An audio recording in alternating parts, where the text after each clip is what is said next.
Emmy Thornton's fingers slipped. The bucket shattered against frozen stone and she fell beside it. 7 years old, alone at the well, too weak to stand. Across the street, Mrs. Harmon watched from her window. She pulled the curtain shut. 3 doors down, Mr. Gentry walked past without slowing. But from the ridge above Bitter Creek, a stranger saw everything. A man who'd been running from death for 4 years. What he did next would expose the darkest secret this town had buried for 14 months. If you want to see justice served and love rise from ashes, subscribe now and stay until the end. Drop a comment telling me which city you're watching from. I want to see how far this story travels. The bucket hit the stones before Emmy did. She heard it crack, that sharp final sound of something breaking beyond repair. Then her knees found the frozen ground. "Get up! Mama needs water! Get up!" Her arms wouldn't listen. They shook and trembled and gave out beneath her. Emmy collapsed onto her side, her cheek pressing against snow that burned like fire. Footsteps. Emmy turned her head. Mrs. Harmon stood at her window curtain, pulled back just enough to see. Their eyes met. Emmy tried to lift her hand. Mrs. Harmon closed the curtain.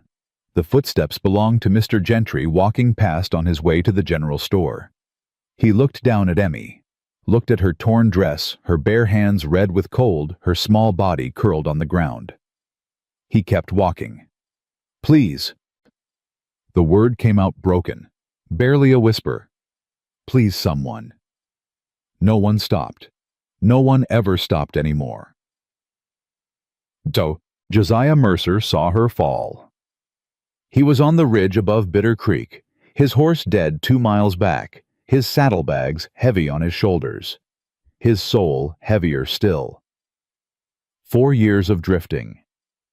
4 years of running from a grave in Colorado he couldn't bear to visit. 4 years of watching the world prove again and again that God had stopped paying attention. Then he saw the child. She was small. Too small. Standing at the town well with a bucket bigger than her arm span. He watched her struggle with the rope, watched her pull with everything she had, watched her lose her grip and fall. And then he watched the town do nothing. A woman at a window, a man walking past, another woman crossing the street deliberately choosing the longer path to avoid the well. The child lay there, not crying, not calling out. Just lying there like she'd learned silence was safer than asking for help. Something cracked inside Joe's chest. Something he thought had died with Sarah and Tommy.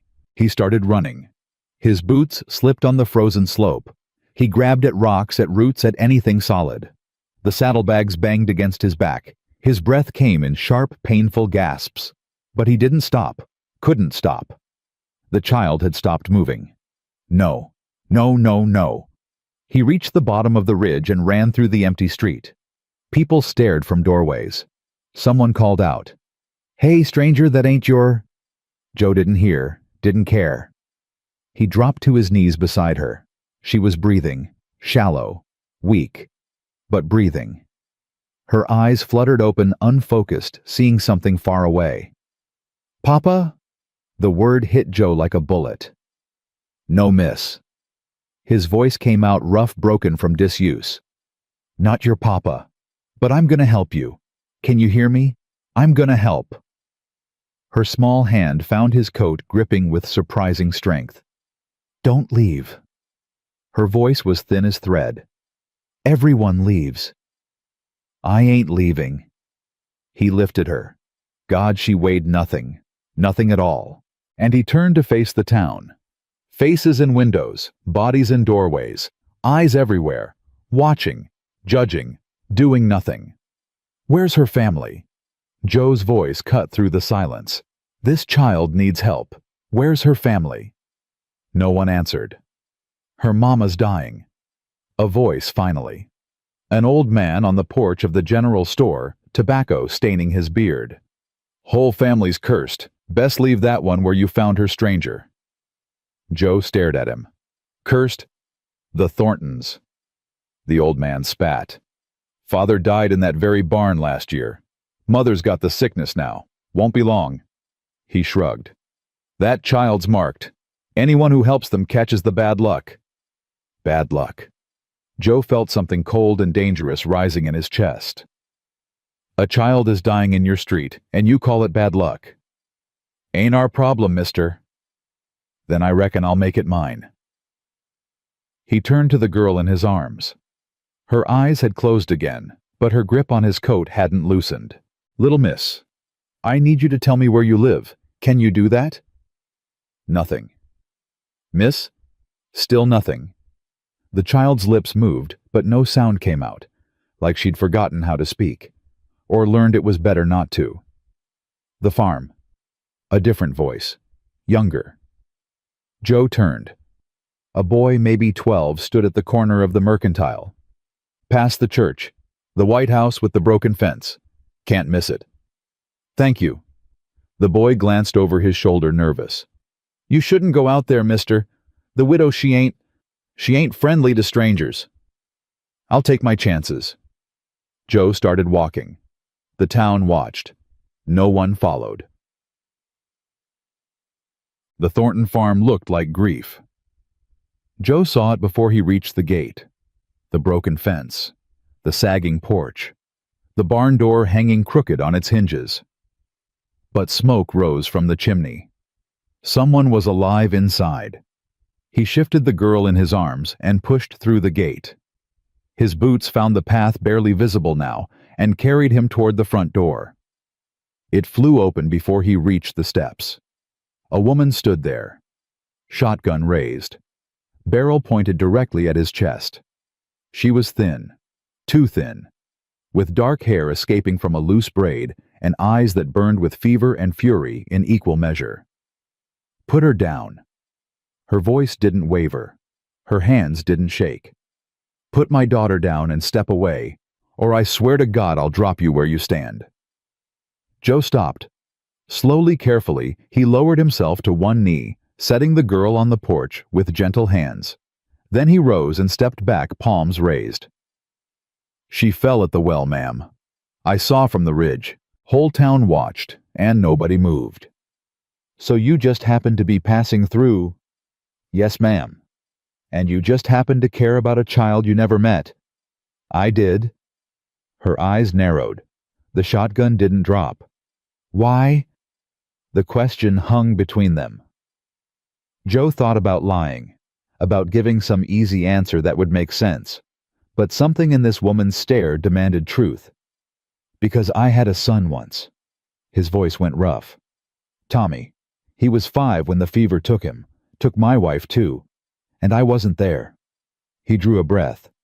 "I was 300 miles away chasing a prisoner who didn't want to be caught, and they died alone." The woman's expression flickered, just for a moment. "So when I saw your girl fall," Joe continued, "when I saw those people walk past like she wasn't even there." He couldn't finish. Didn't need to. Silence. Then the shotgun lowered. "Get her inside." The woman's voice cracked. "Please, I can't lift her anymore." The cabin's interior was warm but sparse. A fire burned low in the hearth. Simple furniture, well made, but showing signs of neglect. Medicine bottles on the table. A cot in the corner, blankets tangled. Joe carried Emmy to the cot and laid her down gently.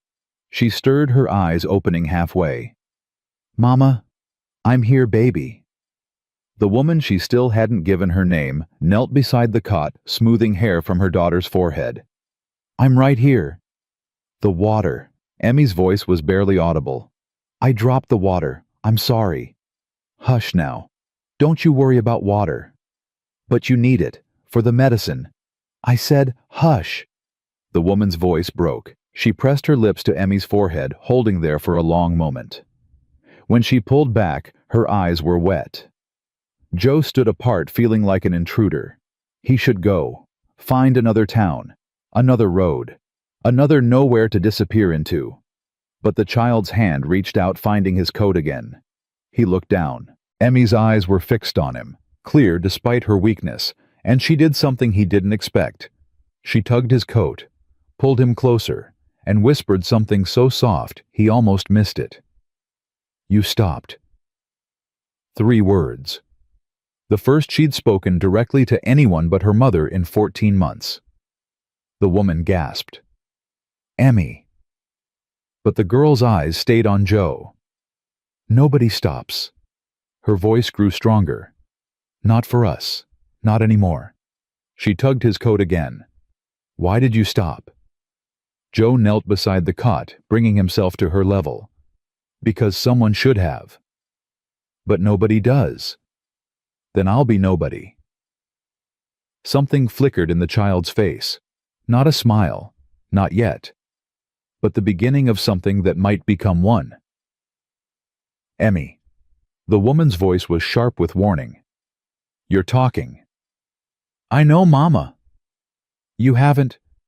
In 14 months you haven't." "I know." Emmy's grip tightened on Joe's coat. "He has sad eyes, Mama, like us." But he stopped anyway.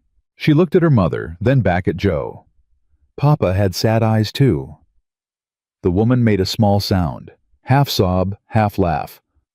"Emmy Thornton, what am I going to do with you? Let him stay. He's a stranger." "So was Papa, when you met him." Emmy's eyes never left Joe's face. "Grandma Rose said you pulled a shotgun on him too." Despite everything, Joe felt his lips twitch. "Got a pattern, do you, ma'am?" The woman stared at him. Then slowly something in her face shifted. Not trust, not yet, but the beginning of something like possibility. "You can stay the night. By the fire." She rose, moving toward the kitchen. "Just until the storm passes." She paused at the doorway, glancing back. In the firelight, her face looked young and old at once, beautiful in the way of things that have survived harsh weather. "But you try anything stranger, and that shotgun won't be the worst of your problems." "Yes, ma'am." "And stop calling me ma'am. Makes me feel ancient." "What should I call you then?" She studied him for a long moment. "Clara. My name is Clara." Night fell hard. The storm that had been threatening all day finally broke loose. Winds screaming around the cabin like something alive. Joe sat by the fire, his revolver within reach, listening to the house settle and creak. Clara had gone to lie with Emmy. The two of them curled together on the narrow cot, their breathing steadied into sleep an hour ago. But Joe couldn't rest. His mind kept circling back to the town, to the faces in windows, to the old man calling a child marked. What kind of place let a little girl starve? What kind of people watched her fall and did nothing? And what had happened to this family that made a whole town turn its back? A floorboard creaked. Joe's hand found his revolver. He turned slow and quiet, ready for anything. Emmy stood in the doorway, wrapped in a blanket too big for her small frame. Her eyes were wide, reflecting the fire's glow. Bad dream. Not a dream. She padded toward him, settling on the floor near the hearth, with the unself-consciousness of children. "I don't sleep much. Not since—" "I know something about that." Joe kept his voice soft. "About not sleeping. About the since part." Emmy was quiet for a moment. Then, "Your wife and your son, what were their names?" Most people didn't ask. Most people changed the subject, uncomfortable with grief that belonged to someone else. "Sarah." The name felt strange on his tongue, spoken aloud for the first time in years. "And Tommy. We called him Tommy. He was 5. "Was he brave?" "The bravest boy I ever knew." "I'm 7. Emmy pulled her blanket tighter. "Mama says I'm brave too. But I don't feel brave. I feel scared all the time." "Being scared and being brave ain't opposites." Joe found himself leaning forward, meeting her eyes. "Your papa ever tell you that?" "He said brave people are just scared people who do hard things anyway." "He was right." "Did you know him?" "No, but I know a wise man's words when I hear them." Emmy studied him with that uncanny intensity. Then she reached into her blanket and withdrew something. A worn leather journal, small enough to fit in a child's hands. "Papa gave me this. Before—" She didn't have to say before what. "He drew pictures in it. Taught me to draw too. I still draw in here even though—" She swallowed. "Even though he can't see them anymore. Can I look?" She hesitated. Then slowly she handed him the journal. Joe opened it carefully. The first pages were filled with a man's drawings. Skilled sketches of the Wyoming landscape, the farmhouse, a woman's profile that could only be Clara. Then the handwriting changed. The lines became simpler. A child's interpretation of the world. He turned the pages. The farm in summer. A horse in the pasture. A woman sleeping, dark hair spread across a pillow. A barn. Drawn again and again and again. And then a man. Joe stopped. The drawing was rough, a child's work, but the details were unmistakable. A man with a fine coat, clean boots, a smile that didn't match his eyes. "Who is this?" Emmy's voice dropped to a whisper. "I don't know his name, but I saw him, the night Papa died." The air in the room changed. Joe felt it, that particular stillness that came before a storm broke. "Tell me what you saw." "I was supposed to be sleeping." Emmy's small hands twisted in her blanket. "But I had to. I had to use the outhouse. And when I came back I heard voices. In the barn." "Whose voices?" "Papa. And that man." She pointed at the drawing. "They were arguing. About something. Papers. Money. The railroad. The man kept saying Papa should sign something, and Papa kept saying no." Joe's jaw tightened. "What happened then?" "The man got mad. Real mad." Emmy's eyes went distant, seeing something far away. His smile went away, and then— Then what? Then Papa fell. The words hung in the air. "He fell." Emmy's voice wavered. "That's what everyone says. That he fell because the ladder was old. That it was an accident." She looked up at Joe, and there were tears streaming down her face now. "But I saw the man's hands, mister. I saw them push." Joe felt the world tilt. "Did you tell your mama?" "I tried." Emmy's chin trembled. "She said I was having nightmares. She said grief makes us see things that aren't real." A single tear slipped down her cheek. "But I know what I saw. I know what's true. Papa didn't fall. That man killed him." Joe looked at this child, this 7-year-old girl who had watched her father die and carried the secret alone for 14 months, because no one would believe her. "I believe you." The words came out before he could stop them. Emmy's whole body went still. Her eyes, huge in the firelight, searched his face. "You do?" "I spent 20 years tracking criminals, learned to tell the difference between a lie and a truth." Joe held her gaze. "You ain't lying." Another tear fell, and another, and then Emmy was crying in earnest, silent sobs, shaking her small body. "No one ever believed me." Her voice broke. "Not Mama, not Uncle Zeke, not the sheriff. No one." Joe reached out, slowly, carefully. His hand found her shoulder. "I believe you, Emmy, and I'm going to help you prove it." "How?" He didn't have an answer yet. Didn't know what he was promising or what it would cost. But looking at this child, at the weight she'd been carrying alone, Joe felt something he'd thought was long dead. Purpose. "We start tomorrow. You show me everything. Where it happened. What you saw. Any papers your papa might have left behind." He met her eyes. "Can you do that?" Emmy nodded, solemn as a soldier accepting orders. "I can do that." "Good girl." She surprised him then. leaning against his arm, small and warm and trusting in a way he didn't deserve. Within minutes, her breathing steadied. She'd fallen asleep there, curled against him like she'd known him her whole life. Joe didn't move.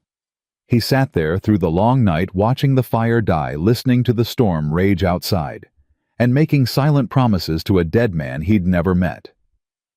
"Your daughter told the truth, Henry Thornton, and come hell or high water, I'm gonna make sure the world hears it."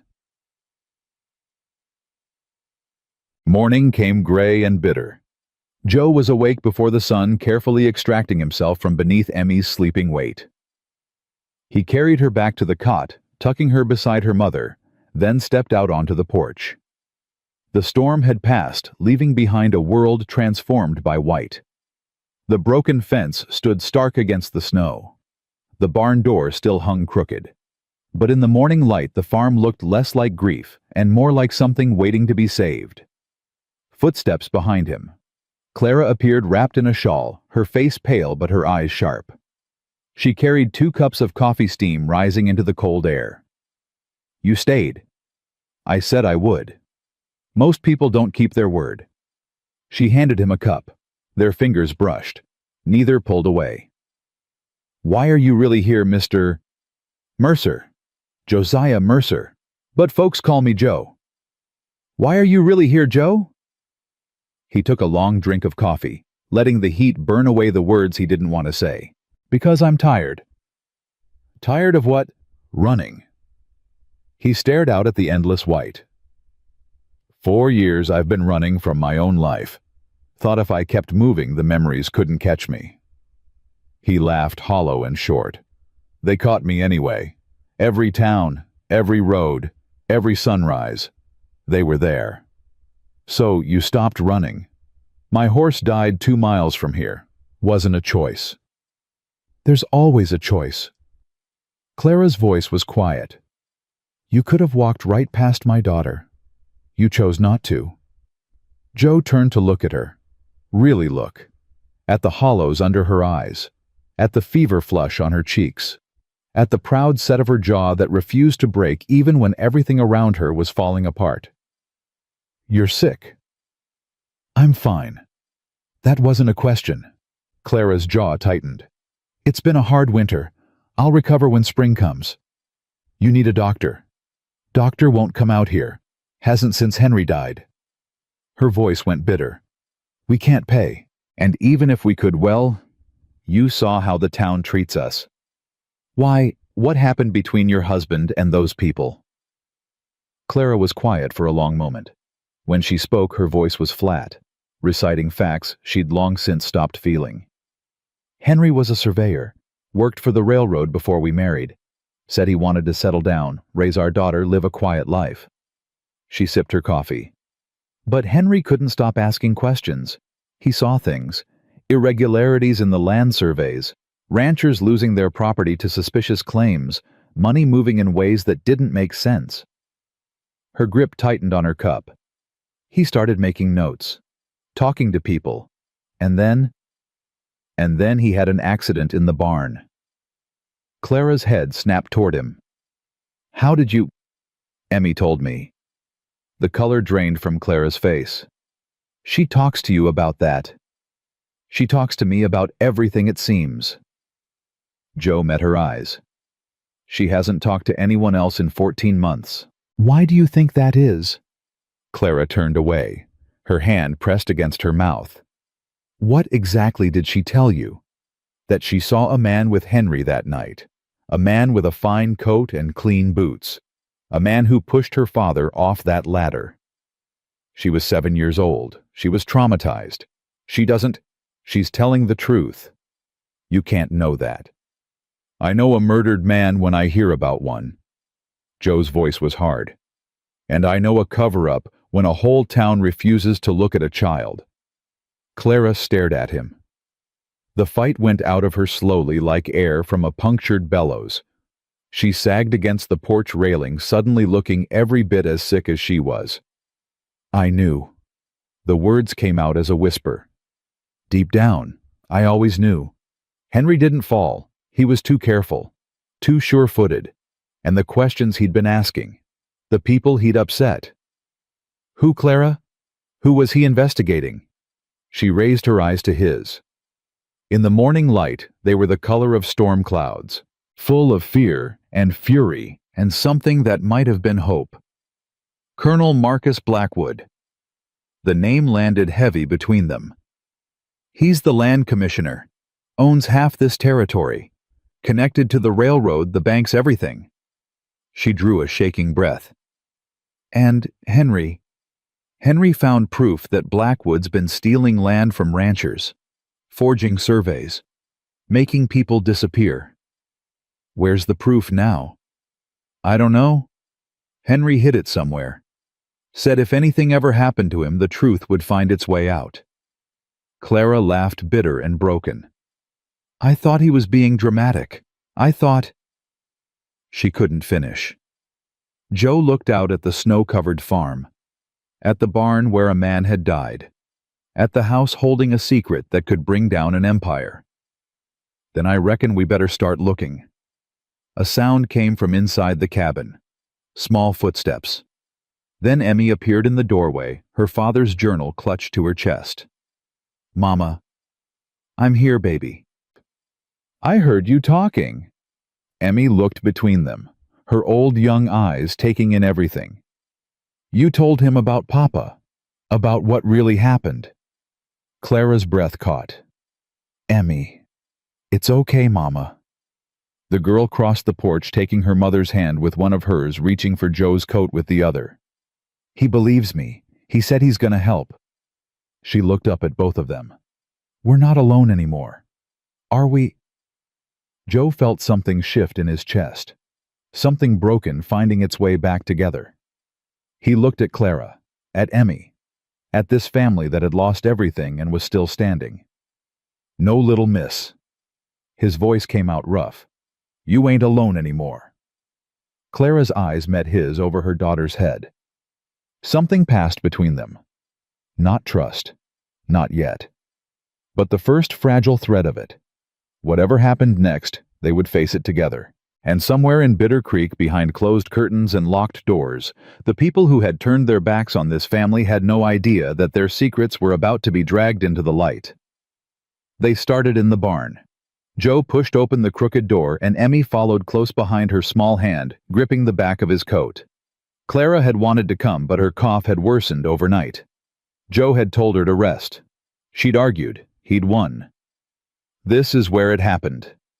Emmy's voice was steady, but her grip tightened. Right there, by the ladder. Joe looked at the spot she indicated. A simple wooden ladder leading up to the hayloft. Nothing remarkable about it. Nothing that screamed murder. Show me exactly what you saw. Emmy moved forward, positioning herself near an empty stall. I was here, behind the gate. The man and Papa were up there. She pointed to the loft. I could see their shadows on the wall. Papa was yelling. He never yelled. What was he saying? I'll never sign it. That's what he kept saying, over and over. I'll never sign it, Blackwood. You can burn in hell first. Joe felt his pulse quicken. He said the name Blackwood. Yes, sir. You're sure? Papa said it 3 times. I counted. Joe moved to the ladder, running his hands along the rungs. Solid wood, well made, no rot, no weakness. This ladder didn't break. No, sir, it didn't. He climbed up, testing each rung. At the top, he pulled himself into the loft and looked around. Hay bales, old tools, a trunk in the corner covered with dust. Emmy, did your papa ever come up here regular like? Every night, after supper. He said he was checking on the hay stores, but what? But we don't have animals anymore. Sold them all last spring. So why would he need to check hay? Smart girl. Too smart for 7 years old. Joe crossed to the trunk. The lock was rusted, but when he tried it, it clicked open easily. Recently oiled. Someone had been here. Recently. Inside, he found what he expected. Nothing. The trunk was empty, cleaned out, but there were marks in the dust. Rectangular shapes where papers had sat. Square impressions where something heavy had rested. Someone took everything. He said it mostly to himself, but Emmy heard. Mama didn't. She doesn't come in here. Not since... I know. Joe climbed back down, his mind racing. Henry Thornton had hidden something in this barn. Something important enough to die for. And someone had taken it. But had they taken everything? Emmy, your papa, was he a careful man? The most careful. Mama always said he planned for everything. A man that careful wouldn't keep all his eggs in one basket. He looked around the barn again. Not at the obvious places, at the not obvious ones. If you were your papa, and you had something precious to hide, something you didn't want anyone to find, I'd put it where no one would look. And where's that? Emmy's face scrunched in thought. Then her eyes went wide. The well. The well. Papa rebuilt it. 2 summers ago. He said the old stones were crumbling, but they weren't. I saw them. They were fine. She grabbed Joe's hand, pulling him toward the barn door. He worked on it for 3 days, wouldn't let anyone help, and when Mama asked why, he just smiled and said some things are better left buried. They found it 20 minutes later. Joe had to move 6 stones before he saw it. A metal box wrapped in oilcloth wedged into a hollow space Henry Thornton had carved into the well's foundation. His hands shook as he unwrapped it. Inside, papers, dozens of them. Surveys with altered numbers. Deeds with forged signatures. Letters between Blackwood and someone called Dr. discussing payments for services rendered. And photographs. Joe held one up to the light. 2 men shaking hands outside a bank. One was clearly Blackwood. The other, that's him? Emmy's voice was barely a whisper. That's the man who killed Papa. Joe looked at the second figure. Ordinary face, forgettable features, the kind of man you'd pass on the street without a second thought. But there was something in his eyes. Something empty. Do you know who this is? No, sir, but Papa did. He wrote about him. She reached into the box and pulled out a folded paper. I found this in his journal. After. I didn't understand it then, but... Joe unfolded the paper. Henry's handwriting cramped and urgent. His name is Dalton Reeves. He works for Blackwood. He's killed at least 11 men that I can prove. Probably more. If you're reading this and I'm gone, he's the one who did it. Don't let him get away with it. Don't let them win. Dalton Reeves. Joe said the name slowly. It meant nothing to him, but it would. We have to show Mama. We will. He gathered the papers, carefully wrapping them back in the oilcloth. But first we need to... A sound. Outside. Hoofbeats. Coming fast. Joe's hand found his revolver. Get behind me. But... Now, Emmy. She obeyed, pressing herself against the well as Joe moved toward the sound. 1 rider. Maybe 2. Coming from the direction of town. The first horse crested the ridge and Joe's finger tightened on the trigger.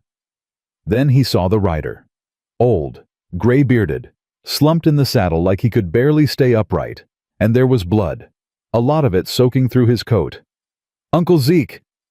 Emmy broke from cover, running toward the gate. Emmy, wait! But she was already there, reaching up as the old man half fell, half slid from his horse. Little bird. His voice was weak, barely audible. You're talking again. Thank the Lord you're talking. Uncle Zeke, you're hurt. What happened? Joe reached them, catching the old man before he hit the ground.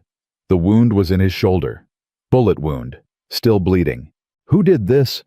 Blackwood's men. Zeke coughed, blood flecking his lips. Caught me on the north road. I was coming to warn you. Warn us about what? They know. The old man's eyes found Joe's, wild with urgency. They know about the papers. Someone saw you at the well. Someone's been watching this farm. Joe felt cold spread through his chest. How long? Since Henry died. Maybe longer. They've been waiting to see if anyone would find what he hid. And now they know someone did. You have to run. Zeke grabbed Joe's arm with surprising strength. Take Clara. Take Emmy. Get out of Wyoming territory. They're coming. How many? I saw 6, but there'll be more. Blackwood doesn't take chances. Joe looked at Emmy, at this child who had just started speaking again, who had trusted him with her darkest secret, who was watching her uncle bleed and trying not to cry. We're not running. You fool, they'll kill you. They'll kill all of you. Then they'll have to catch us first. He lifted Zeke, ignoring the old man's protests, and started toward the house. Emmy, get the door. And get your mama. Is Uncle Zeke going to die? Not if I can help it. Clara met them on the porch, her face white with shock. Zeke. Oh God, Zeke, what? Inside. Now. We don't have much time. They laid him on the kitchen table. Clara's hands were shaking, but her voice was steady as she gave orders. Hot water. Clean cloths. The whiskey from the cabinet. Hold him down. Joe obeyed, pressing Zeke's shoulders to the table as Clara probed the wound. The bullet's still in there. Can you get it out? I don't know. Henry taught me some field medicine, but this... You can do it. She looked at him, fear and determination warring in her eyes. How do you know? Because you're the strongest woman I've ever met, and right now he needs you to be. Something shifted in Clara's face. The fear didn't disappear, but it moved aside, making room for something harder.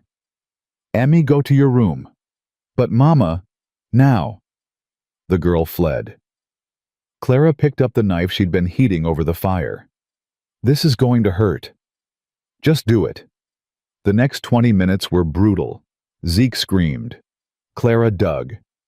Joe held on, watching this woman cut into her husband's brother with hands that didn't shake. When the bullet finally came out, they all exhaled at once.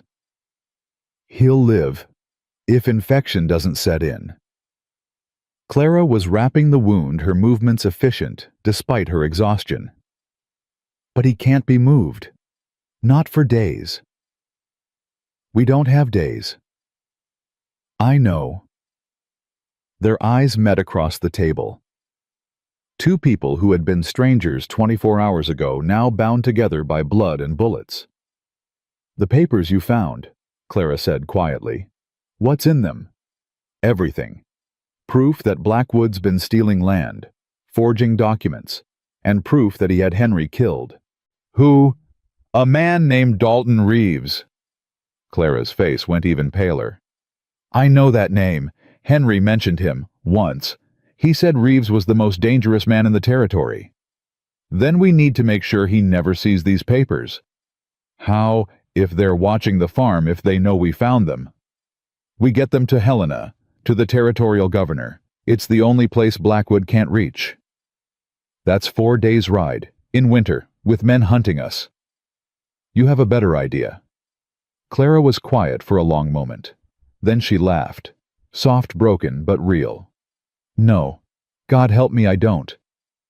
Then we leave at dark. Pack only what you can carry. Enough food for a week. All the ammunition you have. And Zeke. Joe looked at the old man, unconscious. Now his breathing, shallow but steady. He stays here. If we move him, he dies. If we leave him, he has a chance. Blackwood's men will come here first. I know, but Zeke's a soldier. He survived the war. He can survive a few hired guns. You don't know that. No, I don't. Joe reached across the table, taking her hand. I'm not going to lie to you, Clara. I don't know how this ends. I don't know if we make it to Helena. I don't know if the governor will believe us. I don't know anything except that your husband died for the truth, and I'm not going to let that be for nothing. Clara stared at him. Her eyes were wet, but she didn't cry. Why do you care? You don't know us. You don't owe us anything. I care because your daughter looked at me with eyes that have seen too much and asked me not to leave. I care because you pointed a shotgun at my chest and still gave me coffee in the morning. I care because for 4 years I've been walking dead, and this is the first time I've felt alive. His voice roughened. You want to know why I really stopped when Emmy fell? Because I was looking for a reason to stop running. And I found it. Clara's hand tightened on his. You're either the bravest man I've ever met, or the most foolish. Probably both. Henry was the same way. I'll take that as a compliment. It was meant as one. They sat there, hands clasped, while outside the wind howled and the snow fell, and somewhere in Bitter Creek, men with guns were saddling their horses. The door creaked open. Emmy stood there, her father's journal clutched to her chest. I'm not going to my room. Emmy. No, Mama. You said Papa died for something important. You said the truth matters. Well, I'm part of this truth. I saw what happened, and I'm not going to hide anymore. She crossed the room, her small shoulders squared with determination. I can help. I know things. Papa told me things. Things he didn't tell anyone else. What things? Emmy opened the journal, flipping to a page near the back. There's a map. Papa drew it. He said if anything ever happened to him, I should find it and show it to someone I trusted. She looked at Joe. I trust you. The map was crude but clear. A route from Bitter Creek to Helena, marking safe houses along the way. People Henry had trusted. People who might help. Your papa knew. Joe's voice was quiet. He knew something might happen, and he planned for it. Papa always planned for everything. He planned for you, Emmy. This map, these papers, he left them for you to find. For us to find. She corrected him firmly. Papa didn't know you were coming, but I did. Clara made a small sound. What do you mean? I dreamed about him, Mama. Before he came. A man with sad eyes who would help us. Papa told me in the dream that someone was coming, that I just had to wait. Emmy, that's... I know. You think I'm making it up. Everyone thinks I'm making it up. She turned to Joe. But I'm not. And you believe me. Don't you? Joe looked at this child. 7 years old, carrying secrets that would break most adults, and still standing. I believe you. Emmy's face relaxed, just slightly, just enough. Then we should go, now, before they get here. It's not dark yet. They won't expect us to move in daylight. Papa said the best time to do something is when no one thinks you will. Smart. Too smart. Joe looked at Clara. She's got a point. She's 7. And she's right. Clara hesitated. Then she nodded once sharp. Emmy, get your coat. Only what you can carry. Yes, Mama. The girl disappeared. Clara turned to Joe. If anything happens to her, nothing will. You can't promise that. No, but I can promise I'll die before I let anyone hurt her. That's what scares me. She reached up, touching his face. Her fingers were cold rough with work, gentle in a way that made his chest ache. I've already lost one man who made promises like that. I'm not Henry. I know. She dropped her hand. That's what scares me most of all. 20 minutes later, they were ready. Zeke was conscious again, propped up in bed with his rifle across his lap. You take care of them. His voice was weak but fierce. You get that evidence to Helena. You make Henry's death mean something. I will. And Mercer. Joe turned back. I know who you are. Saw the badge in your saddlebags when I passed your dead horse. Former deputy marshal. Man like you doesn't end up in a place like this by accident. I ended up here because my horse died. Your horse died where it needed to die.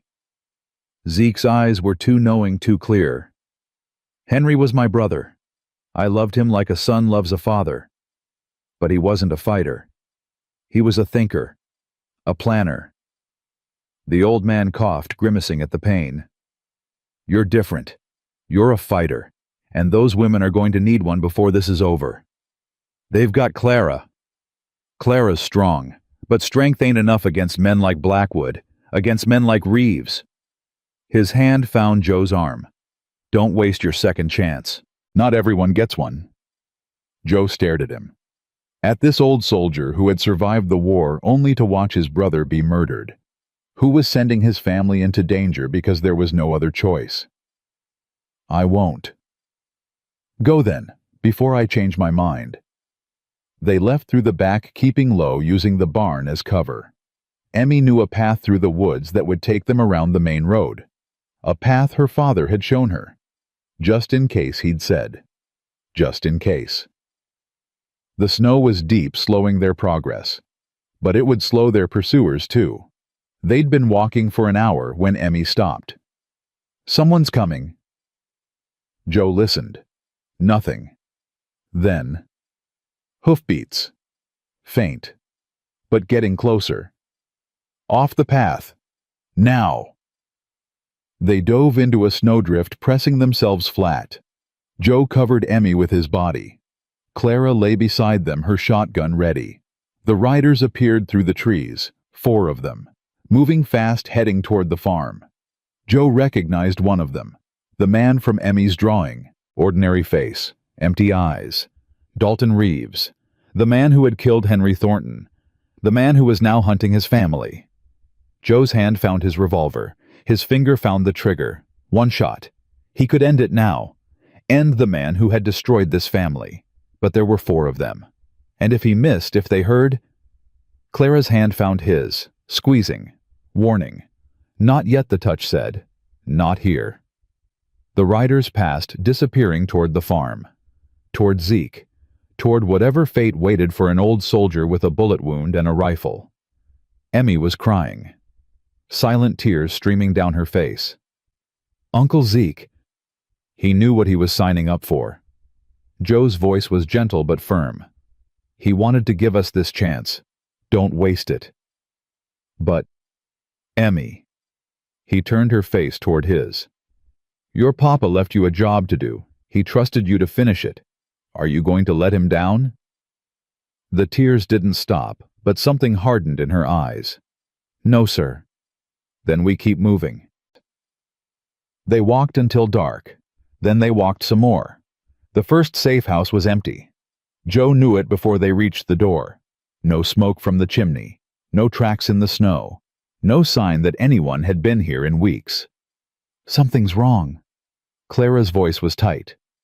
The map says the Hendersons live here. Henry trusted them. Henry trusted them 14 months ago. Joe tried the door, unlocked. He pushed it open, keeping Emmy behind him. The cabin had been ransacked, furniture overturned, papers scattered, and on the wall written in something dark and dried a single word. Traitors. Emmy made a small sound. Did Blackwood do this? Probably. Are the Hendersons dead? Joe didn't answer. He didn't have to. We need to keep moving. Clara grabbed his arm. Joe, wait. If Blackwood got to the Hendersons, he might have gotten to everyone on this map. Every safe house. Every person Henry trusted. I know. Then what do? We find another way. He pulled the map from his coat, studying it in the dim light. There's a town, 30 miles east. Not on the map, but I passed through it once, years ago. And you trust it? I trust that Blackwood doesn't know about it. They left the cabin behind, pressing deeper into the wilderness. The snow was falling harder now, covering their tracks almost as fast as they made them. Small mercies. Emmy walked between them, silent. Her father's journal tucked inside her coat. She hadn't complained once, hadn't asked to stop, hadn't cried since they'd seen Reeves on the road. 7 years old, and already harder than most adults. It broke Joe's heart. Emmy. She looked up. You doing okay? Yes, sir. You don't have to call me sir. What should I call you? Joe's fine. She considered this. Mama calls you Joe. She does. And Papa called her Clara. I imagine he did. Emmy was quiet for a moment. Then, can I call you something else? Like what? She didn't answer, just kept walking, her small face thoughtful. They stopped at midday to rest. Clara was struggling, her cough worse than before, her face flushed with fever, but she refused to slow down. I'm fine. You're not fine. I said I'm fine. She pushed past him, stumbling on a hidden root. Joe caught her before she fell, his arms wrapping around her waist. Clara, let go. Not until you listen to me. She struggled, but she was weak. Too weak. After a moment, she stopped fighting, sagging against him. "I can't stop." Her voice cracked. "If I stop, I'll think about Zeke. About what they're doing to him. About what they'll do to Emmy if they catch us. Stopping for 10 minutes won't change any of that. It might. It won't." He lowered her gently to a fallen log, keeping his hands on her shoulders. "You're no good to Emmy dead. You push yourself until you collapse, and then what I carry you both. You carried Emmy through the snow. You could carry me." "I could, but I'd rather not have to." Despite everything, she laughed. Weak, broken, but real. "You're impossible." "I've been told." He handed her his canteen. "Drink. Rest. 10 minutes. Then we move." Clara drank. Then she leaned against him, her head on his shoulder, her eyes closing. "Joe." "Yeah." "Thank you." "For what?" "For not leaving. For being here. For—" She trailed off. Her breathing steadied. She'd fallen asleep. Joe sat there holding her, watching Emmy draw in her father's journal a few feet away. The child looked up, caught his eye, and smiled. It was the first real smile he'd seen from her. Something shifted in his chest. Something warm. Something he'd thought was dead. Family, he thought. This is what family feels like. The shot came from nowhere. 1 second silence. The next, a bullet splintering the tree above Joe's head.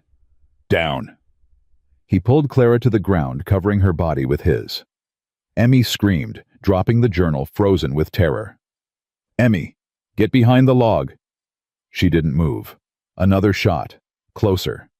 Joe lunged, grabbing the girl, dragging her behind cover. Clara was up now, shotgun ready, her fever forgotten in the surge of adrenaline. "How many?" "Can't tell. At least 2. A voice rang out from the trees. "Mr. Mercer, we know you're there. We know you have the papers. Make this easy on yourself." Joe recognized that voice. Soft, pleasant, empty. Dalton Reeves. "Hand over the documents and the women walk free. You have my word." "Your word," Joe called back. "The word of a murderer." "We're all killers, Mr. Mercer. Some of us are just more honest about it." Another shot. This one hit the log, spraying bark. "Last chance. The papers, or we take them from your bodies." Joe looked at Clara, at Emmy, at this family he'd sworn to protect. "Stay here." "Joe, no." "Stay here." He moved before she could stop him, rolling out from behind the log, firing twice into the trees. A grunt of pain. 1 down. He kept moving, using the terrain for cover, drawing fire away from Clara and Emmy. "Come on," he muttered. "Come get me." A shape emerged from behind a boulder. Joe fired. Missed. The man fired back, and Joe felt fire rake across his ribs. He stumbled, but didn't fall. Another shot. His this time. The man dropped. 2 down. But there were more. He could hear them circling, trying to flank him, and somewhere behind him, Emmy screamed. Joe turned. Reeves had her. The killer had come from the other direction, silent as death, and now he stood at the edge of the clearing with Emmy pressed against his chest and a knife at her throat. "Drop the gun, Marshal." Joe froze. "Yeah, I know who you are. Former deputy marshal, man of the law. Or you used to be." Reeves smiled. That empty, terrible smile. "Drop the gun, or I open this little girl's throat." "Let her go." "The gun first." Joe's mind raced. His hands were steady, but his heart was pounding. 1 shot. He could make it. He'd made harder shots. But if he missed... "Joe." Emmy's voice, small, scared, but clear. "Joe, don't." "Shut up, girl." Reeves pressed the knife closer. A thin line of blood appeared on Emmy's neck. "The gun. Now. I won't ask again." Joe dropped the gun. "Good boy. Now kick it away." He obeyed. "And the papers. I know you have them. Where are they?" "I'll never tell you." "Oh, I think you will." Reeves shifted his grip on Emmy.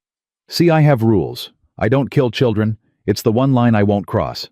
But that doesn't mean I can't hurt them. He twisted Emmy's arm. She cried out, "Stop!" Clara emerged from the trees. Shotgun raised, her face white with fury. "Let go of my daughter, you son of a bitch!"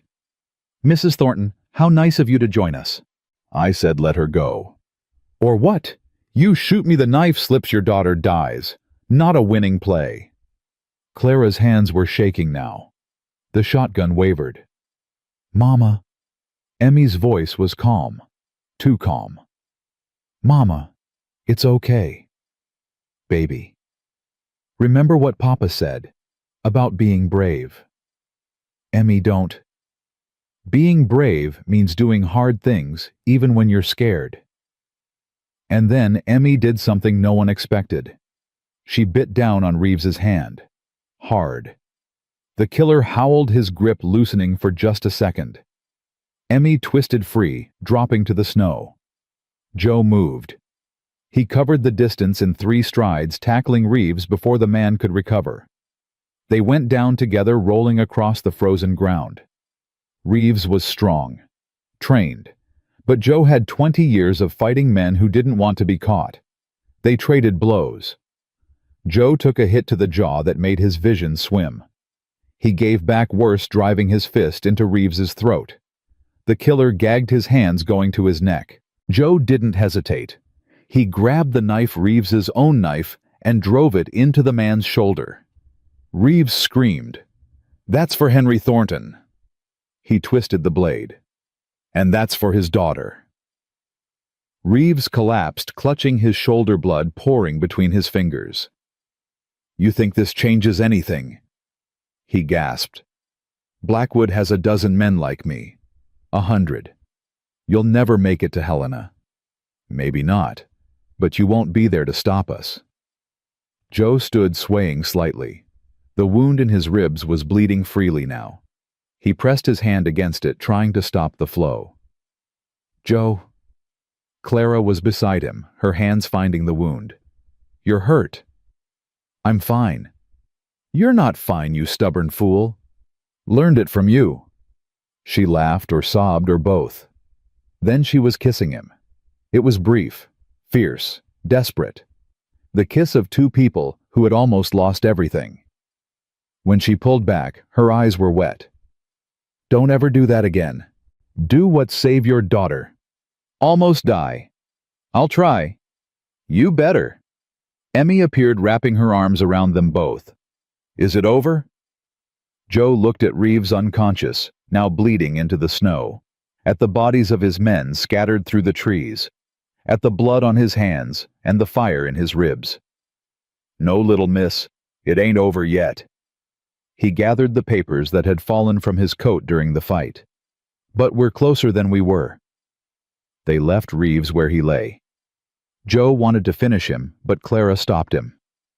"He's not worth becoming a murderer. He killed your husband. And killing him won't bring Henry back." She took his hand. "Let the law handle him. That's what Henry would have wanted." Joe looked at her, at this woman who had every right to demand vengeance, but was choosing justice instead. "You're a better person than me." "I know." They walked through the night. The snow stopped falling around midnight, leaving behind a world of white silence. Joe's ribs throbbed with every step, but he didn't complain. Couldn't. Not when Clara was walking with a fever, and Emmy was walking with the weight of 2 days' terror on her small shoulders. "There's a light." Emmy's voice broke the silence. Joe looked. She was right. A faint glow in the distance. Too steady for a fire. Too warm for starlight. "That's the town." "Are you sure?" "Only one way to find out." They approached carefully. Joe kept his hand on his revolver, ready for another ambush. But the streets were quiet. The buildings dark except for a single lamp burning in a window. The sign above the door read, "Sheriff." "Stay here." "Joe." "If something goes wrong, take Emmy and run. Don't look back. Don't stop for anything." Clara's jaw tightened. "I'm getting real tired of you telling me to stay behind. And I'm getting real tired of almost watching you die. So we're even." He kissed her forehead. 5 minutes. If I'm not back, you go. 5 minutes! Joe crossed the street and pushed open the sheriff's door. The man behind the desk was old, gray-haired, sharp-eyed despite the hour. He looked up from the papers he was reading and studied Joe with the calm assessment of someone who'd seen a lot of men walk through that door. You look like hell. Feel like it too. You in trouble. More than you can imagine. Joe pulled out the papers. The evidence. Everything Henry Thornton had died for. I need to get these to Helena, to the territorial governor. There are men trying to stop me. Powerful men. The sheriff didn't reach for the papers. Didn't even look at them. What kind of powerful? Colonel Marcus Blackwood. Something flickered in the old man's eyes. Blackwood. You know him? I know of him. The sheriff leaned back in his chair. You got proof of what you're claiming. I've got enough proof to hang him twice over. And you're still alive? Barely. The sheriff was quiet for a long moment. Then he stood crossing to the window, looking out at the empty street. You got family with you. Joe hesitated. A woman and a child. They out there now, waiting in the cold. Yes. Bring them in. How do I know I can trust you? The old man turned and Joe saw something in his face, something old and angry and tired. Because Marcus Blackwood killed my son, 3 years ago. Made it look like an accident just like all the others. His voice hardened.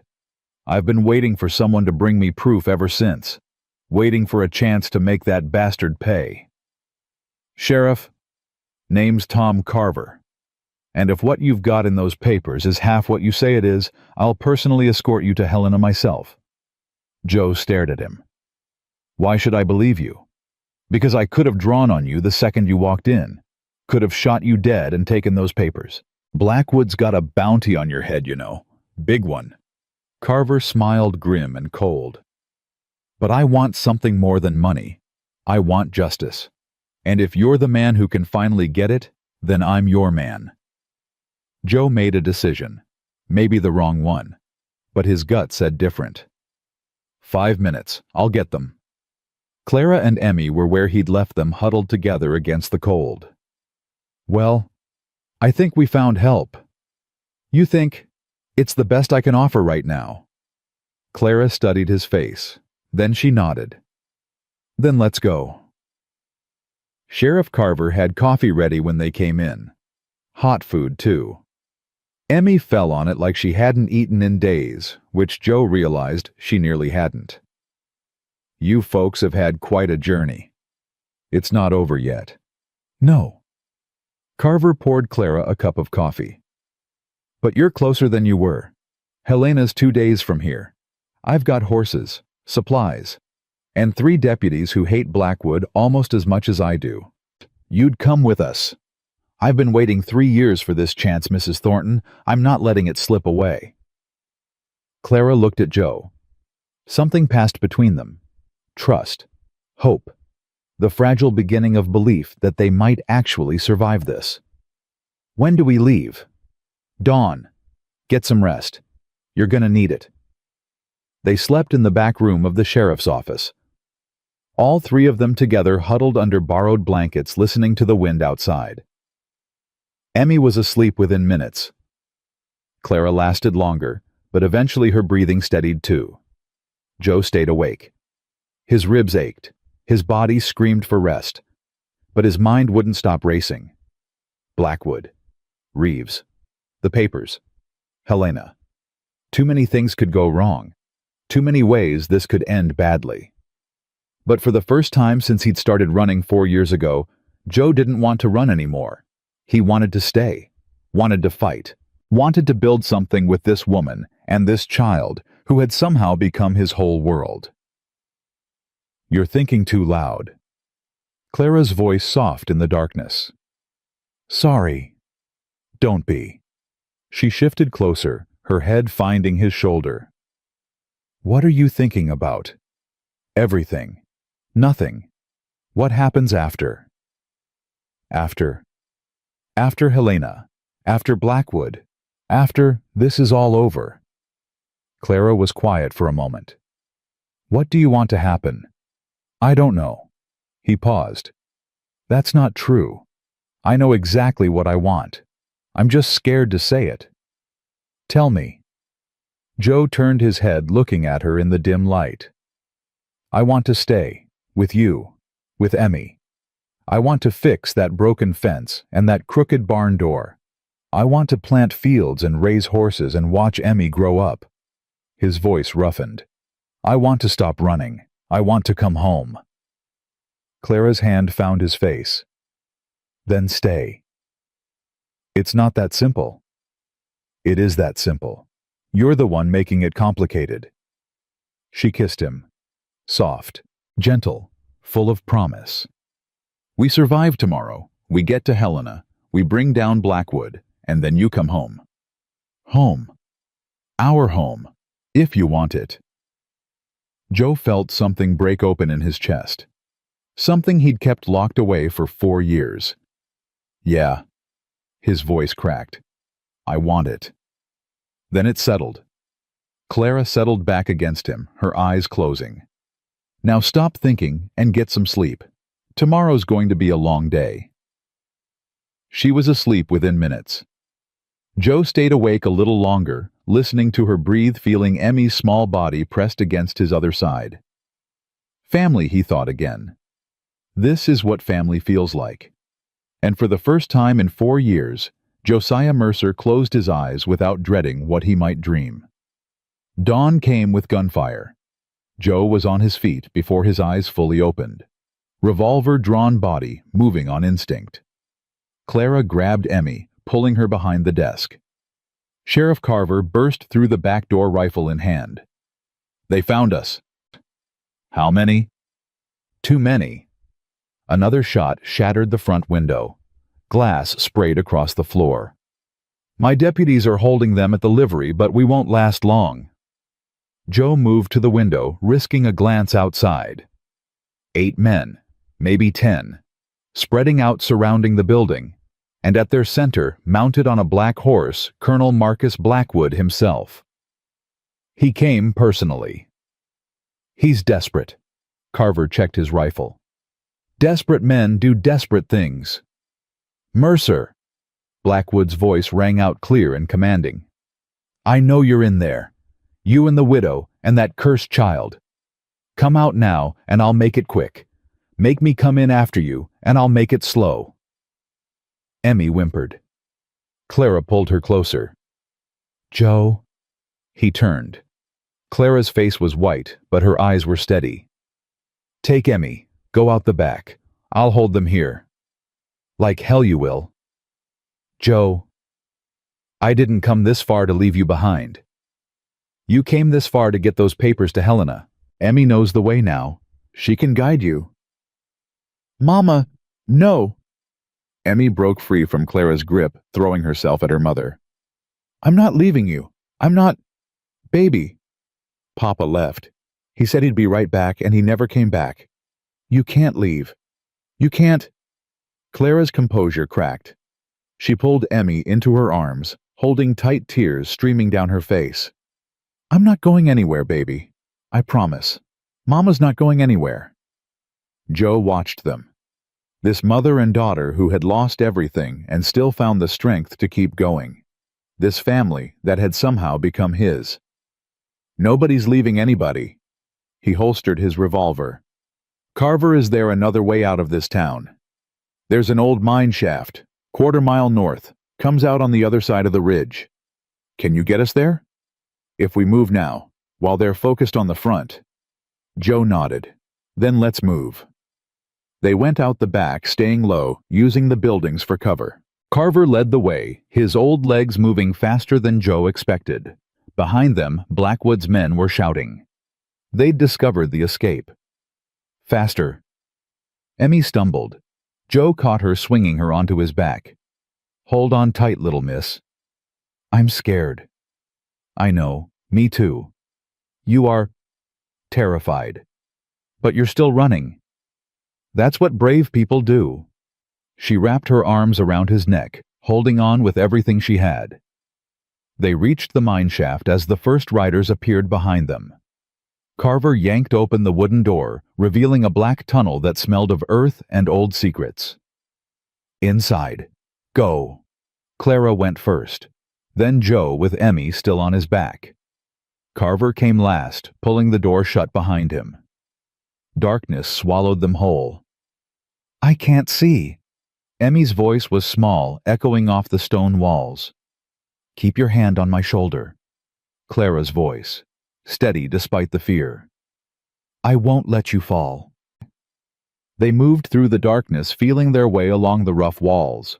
Behind them, distant shouts, the door being wrenched open. Torchlight flickering at the tunnel entrance.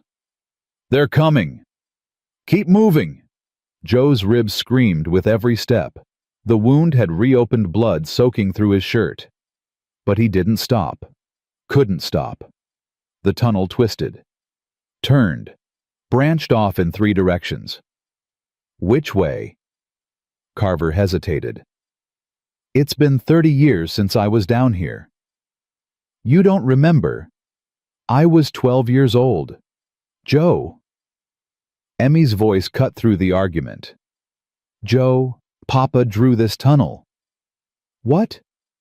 In his journal, there's a map. He marked one path with a star. Why would your Papa have a map of this mine? I don't know, but he always said to follow the stars. Joe made a decision. Which way, Emmy? Left, then right, then straight until you see light. They followed her directions. Left, right, straight. The tunnel narrowed, then widened again. Behind them, the voices grew louder, closer.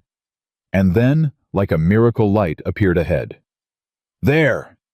They burst out of the tunnel into blinding daylight, snow and sky and freedom. The horses! Carver pointed. 4 horses tied to a post exactly where he'd said they'd be. Get on! Don't stop for anything! They mounted. Joe pulled Emmy up in front of him. Clara took the horse beside them. Carver swung onto his own mount, and then they rode. The landscape blurred past. Wind stung Joe's eyes. Emmy pressed back against his chest, her small body tense with fear and excitement. Behind them, riders emerged from the tunnel. Blackwood's men spreading out, giving chase. They're gaining! Ride harder! Clara pushed her horse faster. She rode like a woman born to the saddle, her body moving in perfect rhythm with the animal beneath her. Joe matched her pace. The wound in his ribs screamed. He ignored it. A shot rang out. Missed. Another shot. Closer. Joe! Emmy pointed. Ahead of them, the road forked. One path led toward the mountains. The other curved down toward a valley. Which way to Helena? The valley. Carver's voice. But they'll catch us in the open. The mountains? Slower, but we can lose them in the passes. Joe looked at Clara. She nodded once. Mountains. They turned hard horses, scrambling for purchase on the rocky slope. Behind them, Blackwood's men hesitated, then followed. The chase continued into the peaks. Hours passed. The sun moved across the sky.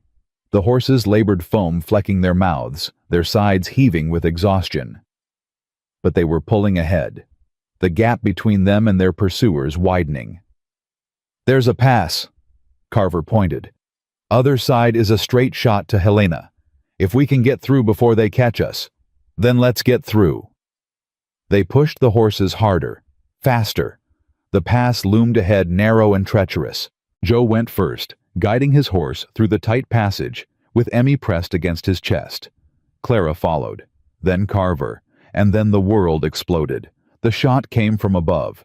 Joe didn't see the shooter, didn't have time to react.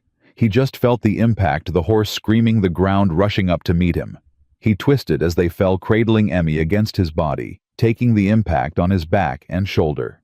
Pain. White hot and blinding. Joe! Clara's voice distant and terrified. Emmy. I'm okay, Mama. I'm okay. Joe tried to stand. His legs wouldn't cooperate. Joe, get up. Emmy was pulling at his arm, her small face streaked with tears and dirt. "Joe, please, you have to get up." He forced himself to his knees, then his feet. The world spun, steadied, spun again. The shooter was climbing down from the rocks above, a man Joe recognized. Dalton Reeves, alive, wounded, but alive. "Thought you could leave me to die." Reeves limped forward, gun raised. "Thought you could just walk away." Reeves. "Shut up." The killer's face was twisted with pain and fury. "You know how far I had to walk to catch up to you, 20 miles, with a knife wound in my shoulder. 20 miles. Should have stayed down. Should have killed me when you had the chance." Reeves aimed at Joe's chest. "Now I'm going to kill you. Then I'm going to kill the widow. And then I'm going to take that little girl back to Blackwood and collect my bonus." "No." The voice was small, clear, certain. Emmy stepped in front of Joe, her small body blocking Reeves's shot. "Emmy, get back." "No." She faced the killer, her father's journal clutched to her chest.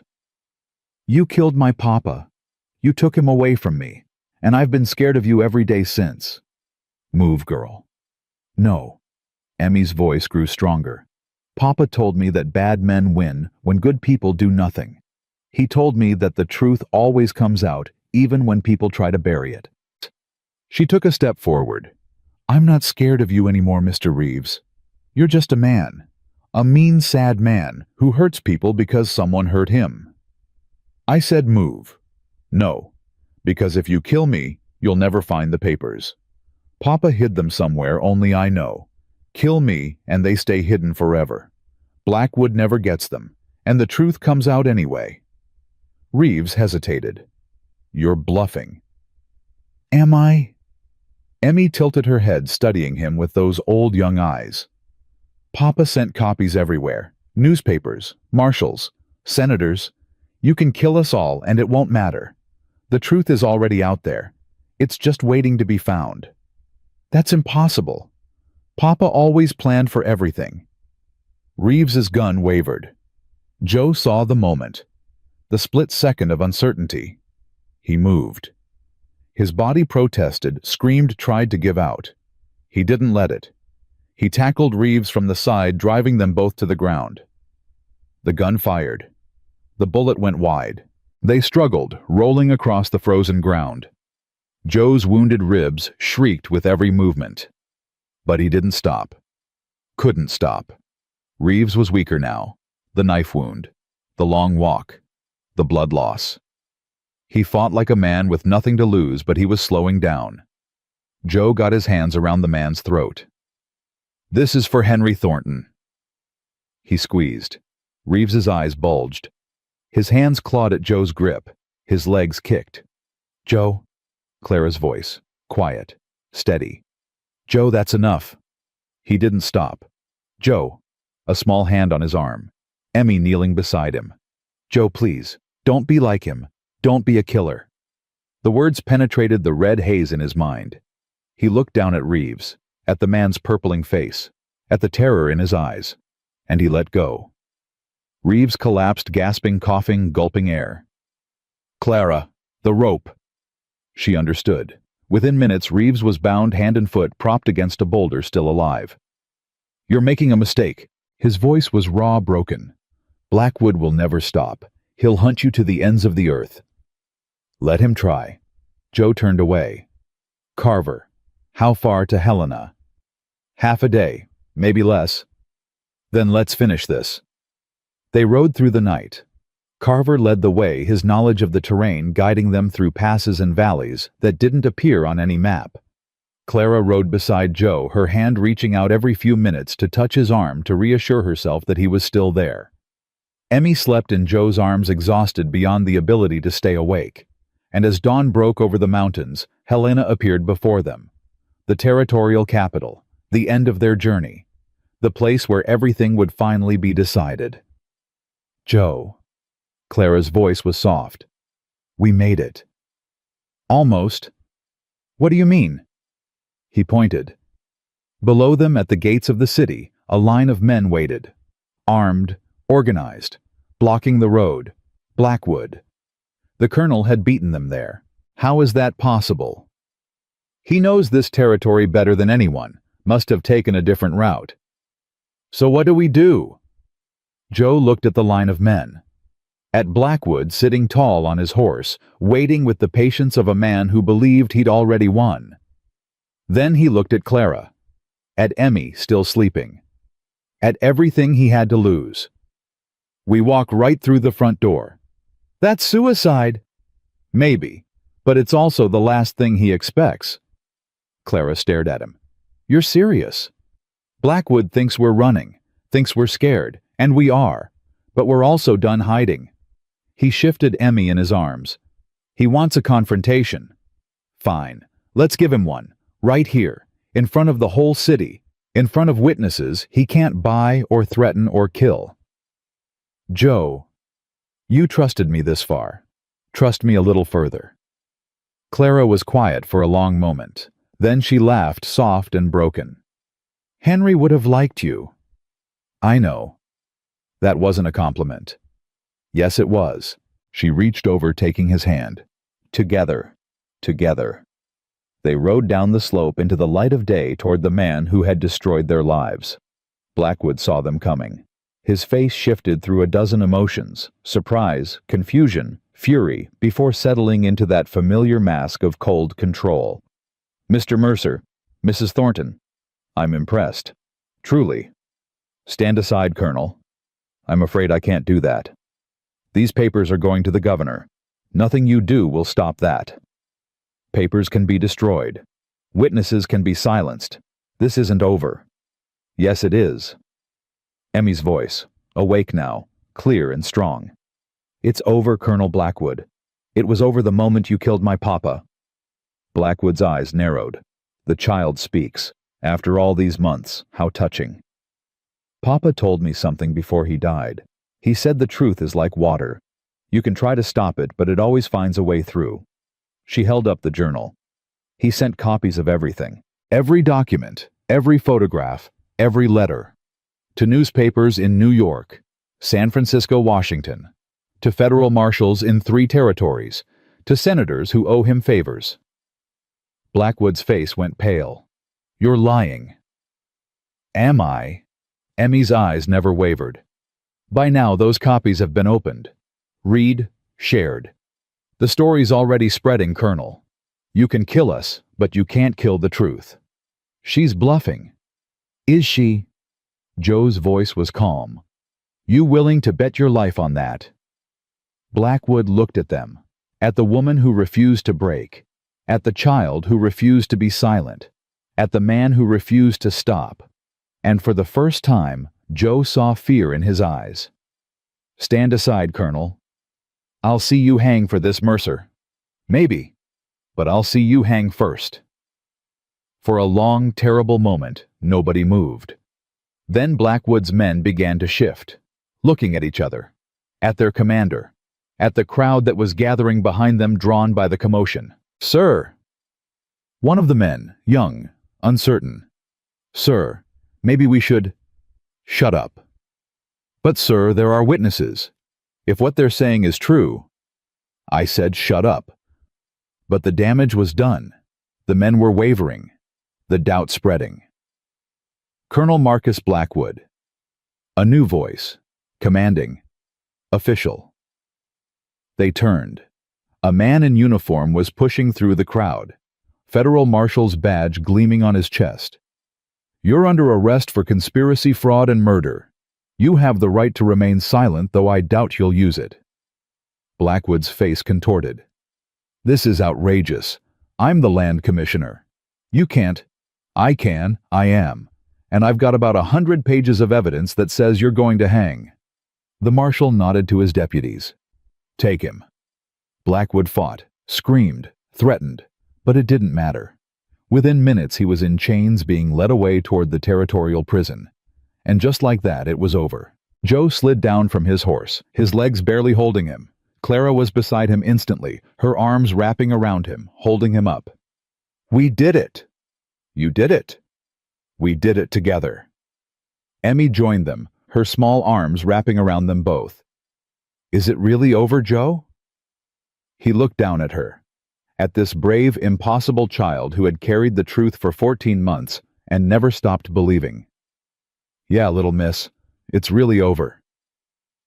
So we can go home now." Home. The word hit him like a physical blow. He thought of the farm, the broken fence, the crooked barn door, the life that was waiting for them if they had the courage to claim it. "Yeah." His voice cracked. "We can go home." Clara pulled back, looking at him with wet eyes. "Did you mean what you said last night about staying?" "Every word. Even the part about fixing the barn door. Especially that part." She laughed, tears streaming down her face. "Then let's go home, Joe. Let's go home."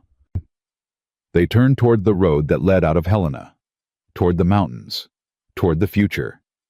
And behind them, the citizens of the territorial capital watched as a stranger, a widow, and a child who had toppled an empire walked away into the morning light. The trial lasted 3 weeks. Joe watched from the gallery as witness after witness took the stand.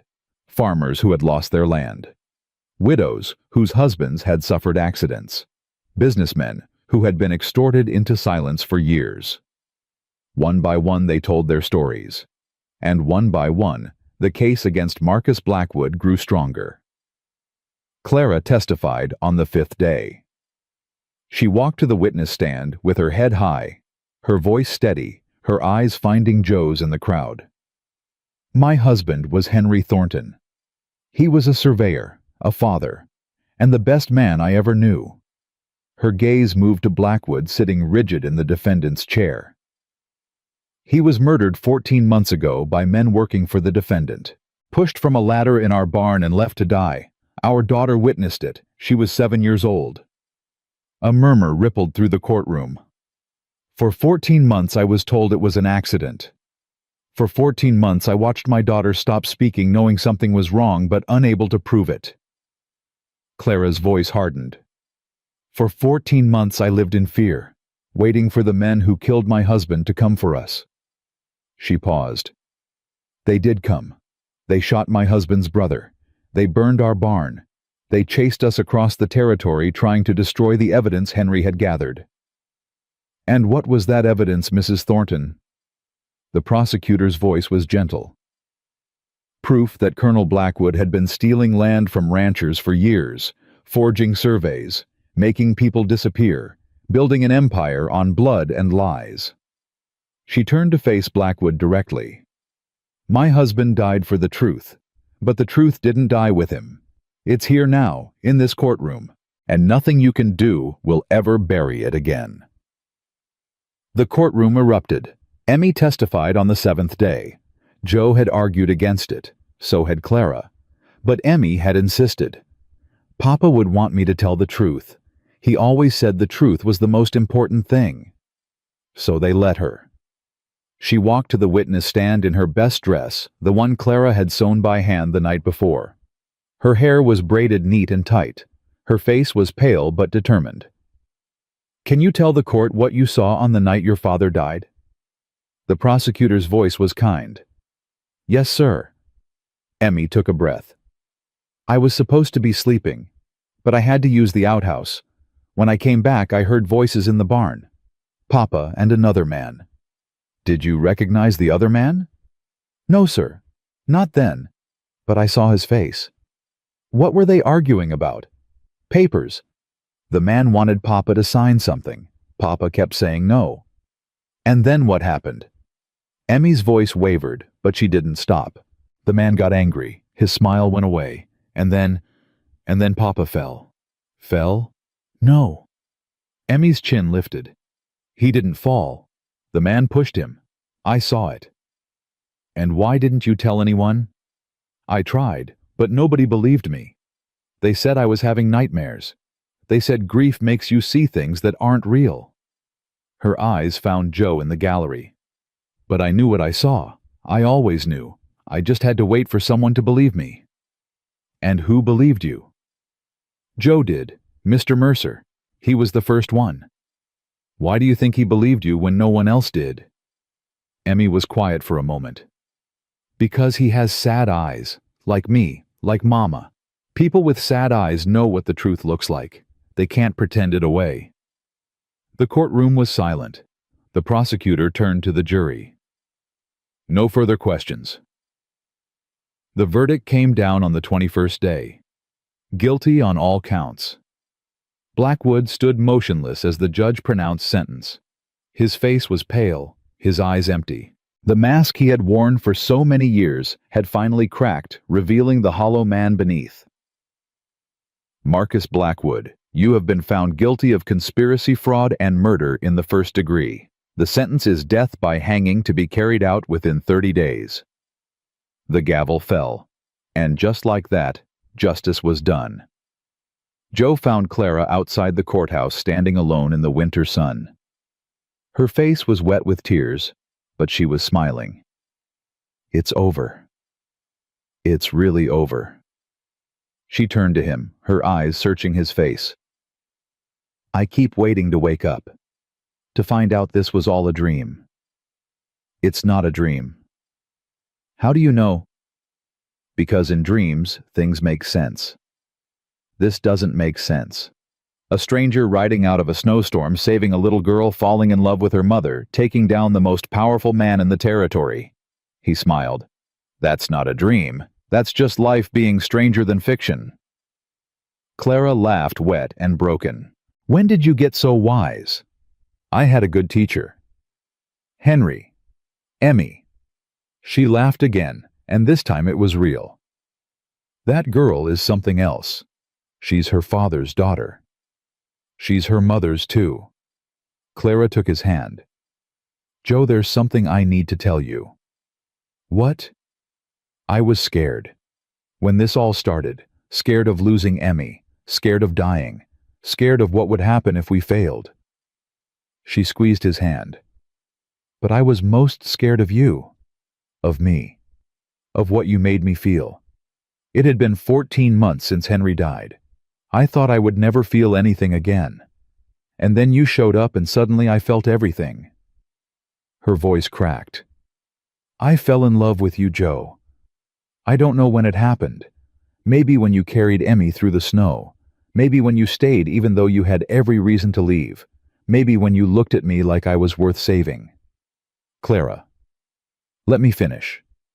She took a breath. I loved Henry. I will always love Henry. But he's gone and you're here, and I'm tired of being afraid. She looked up at him, her eyes fierce and vulnerable and beautiful. I want you to stay. Not just because Emmy needs a father, or because the farm needs fixing, or because we've been through hell together. I want you to stay because I love you. Because you make me feel alive again. Because when I think about the future, I can't imagine it without you. Joe stared at her. This woman who had pointed a shotgun at his chest the day they met, who had saved his life a dozen times over, who had trusted him with her daughter, her secrets, her heart. I love you too. The words came out rough, broken. I've loved you since the moment you didn't shoot me. Clara laughed, tears streaming down her face. That's a strange thing to fall in love with. I'm a strange man. You are. She kissed him then, right there in front of the courthouse, in front of everyone. A kiss that was 14 months of grief and 4 years of loneliness and 1 impossible week of hope. When they finally broke apart, Emmy was standing beside them. Does this mean Joe's staying? Clara wiped her eyes. Yes, baby. Joe's staying. For how long? Forever. Emmy's face lit up. Forever is a long time. It is. Good. She took Joe's hand in one of hers, Clara's in the other. Then let's go home. The farm looked different in spring. Joe stood on the porch watching the sun rise over the Wyoming hills. The broken fence was fixed now. So was the barn door. The fields were plowed ready for planting. And everywhere he looked, there was life. You're up early.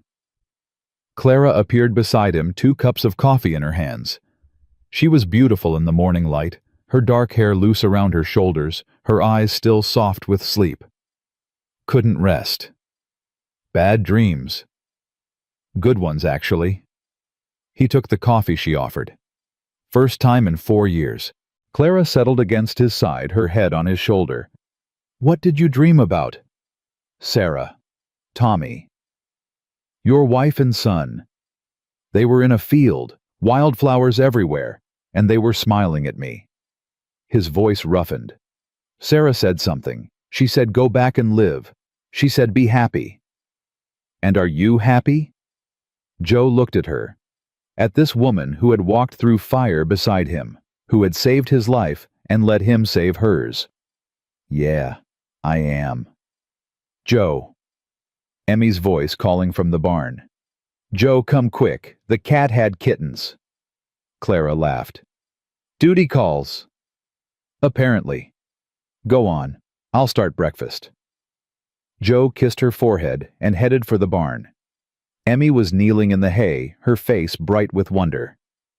6 tiny kittens were nursing at their mother's side, their eyes still closed, their bodies impossibly small. Look at them, Joe. Aren't they perfect? They're something, all right. Can I keep one? That's up to your mama. She'll say yes. She always says yes when I ask twice. Joe laughed. You've got her figured out, don't you? I've got everyone figured out. Emmy grinned up at him. I knew you'd stay, you know. Before you even came. I dreamed it. You keep saying that. Because it's true. She stroked one of the kittens gently. Papa came to me in a dream. The night before you showed up. He said someone was coming. Someone who would help us. Someone who needed us as much as we needed him. And you believed him. Papa never lied to me, not even in dreams. Joe was quiet for a moment. Do you still dream about him? Sometimes. Not as much as before. But when I do, he's always happy. Always smiling. She looked up at Joe.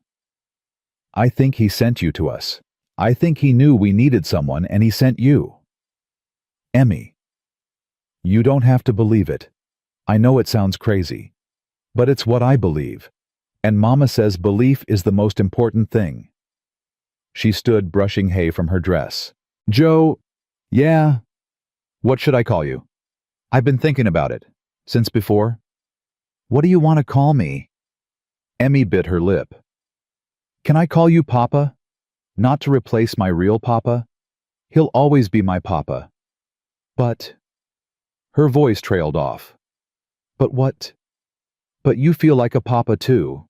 And I think hearts are big enough for 2. Joe felt something break open in his chest. Something that had been locked away for 4 years. Yeah, Emmy. You can call me Papa. She threw her arms around him, holding tight. I love you, Papa Joe. I love you too, little miss. The proposal came a week later. Joe had ridden to town the day before, returning with a small velvet box hidden in his saddlebag. He'd found the ring in the jeweler's shop. Simple gold with a small diamond that caught the light like a captured star. He waited until after supper. Until Emmy was in bed. Until the house was quiet and the fire was low. Clara. She looked up from her mending. What is it? Joe crossed the room and knelt before her. His chest ached from the wounds that were still healing, but he didn't care. Some things had to be done properly. I've been thinking about what you said in Helena, about wanting me to stay. Joe, let me finish. He drew the velvet box from his pocket. 4 years ago I lost everything. My wife, my son, my reason for living. I thought I was done. Thought the only thing left was running until the running killed me. He opened the box. The ring glinted in the firelight. Then I found you. You and Emmy. 2 people who had lost just as much as I had. Fighting just as hard to survive. His voice cracked. And somewhere along the way, you showed me that endings aren't always final. That sometimes when one story closes, another one opens. Caleb. I'm not the man I was before. I'm broken and scarred and carrying ghosts I'll never fully put down. But I love you. I love Emmy. And I want to spend the rest of my life being the man you both deserve. He met her eyes. Clara May Thornton, will you marry me? She stared at the ring, at his face, at the hope and fear and love written across every line. Yes. The word came out as a whisper, then stronger. Yes. 1,000 times, yes. She fell into his arms, and they held each other, both crying, both laughing. The door creaked open. Emmy stood there in her nightgown, her eyes wide. Mama? Papa Joe? What happened? Clara pulled back, wiping her face. Papa Joe asked me to marry him. Really? Emmy's face lit up. What did you say? I said yes. The girl let out a shriek of joy and launched herself at them. I knew it! I knew it! I dreamed it! She bounced between them, hugging them both. Does this mean we're a real family now? Joe looked at Clara. At Emmy. At this home they were building together. We've been a real family since the day I carried you through the snow, little miss. I know. Emmy grinned. I just wanted to hear you say it. The wedding was small, just the three of them, the preacher, and a handful of neighbors, who had finally started treating the Thorntons like human beings again. They stood before the altar on a bright June morning. Clara wore a simple white dress. Emmy stood beside her holding a bouquet of wildflowers she had picked herself. Do you, Josiah Mercer, take this woman to be your wife? I do. And do you, Clara May Thornton, take this man to be your husband? I do.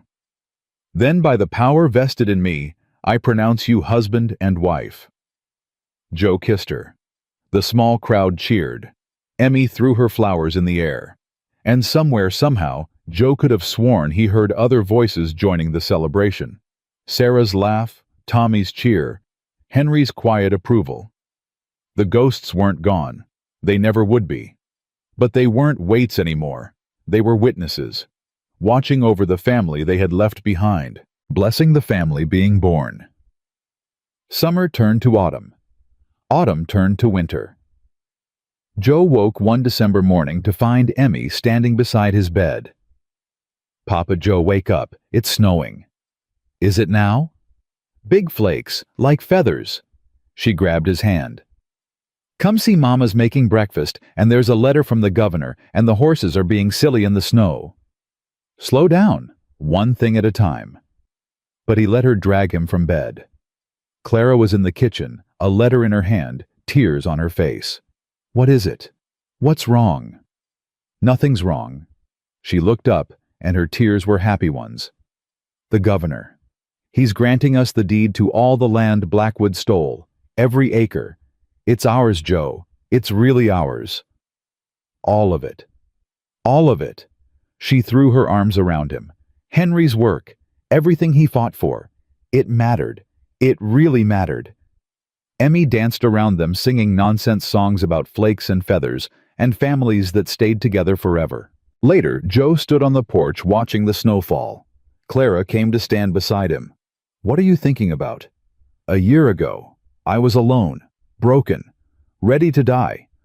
And now I have everything. He pulled her close. A home, a family, a future. Things I never thought I'd have again. You deserve them. I don't know about that. I do. She kissed his cheek. Joe, there's something I need to tell you. What? She took his hand and placed it on her stomach. We're going to need a bigger house. Joe stared at her, at his hand, at the slight curve beneath his palm. Yes. We're going to have a... Yes. Clara was crying again, laughing through the tears. Are you happy? He swept her into his arms, spinning her around, shouting with joy. Emmy came running out. What's happening? Why is Papa Joe yelling? We're going to have a baby, sweetheart. A baby! Emmy's eyes went wide. I'm going to be a sister. You are. I knew it. She grabbed Joe's hands, jumping up and down. I dreamed it. I told you the good dreams always come true. Joe laughed. He couldn't help it. What else do you know, little miss? What else have you seen? Emmy's face grew serious. She looked at him with those old young eyes. I see happiness, Papa Joe. Lots of it. Years and years of it. Her voice softened. I see a little boy with your eyes and Mama's smile. I see this farm growing bigger, full of life. I see us together, always. She took his hand. You came out of a storm to save us, Papa, and you never left. That's what I see. You never ever leave. Joe knelt down, pulling her into his arms. I won't, Emmy. I promise. I'll never leave. Not ever. I know. She hugged him tight. That's why I picked you. The snow fell softly around them. Inside the cabin, a fire burned warm and bright. And on a farm in Wyoming, a family stood together watching the world turn white. They had walked through darkness. They had faced death and loss and enemies on every side. They had been broken, scattered, nearly destroyed. But they had found each other. And that was enough. That was everything. Josiah Mercer had spent 4 years running from his past. He had buried his wife and son in cold Colorado dirt and sworn he would never love again. He had wandered the frontier like a ghost waiting for death to find him. Instead, life found him. It found him in a little girl who fell at a well, in a fierce woman who pointed a shotgun at his chest, in a child's drawings and a dead man's courage, and the stubborn, unbreakable hope that refuses to die even when everything else has. He had come out of a storm, a stranger, broken and alone.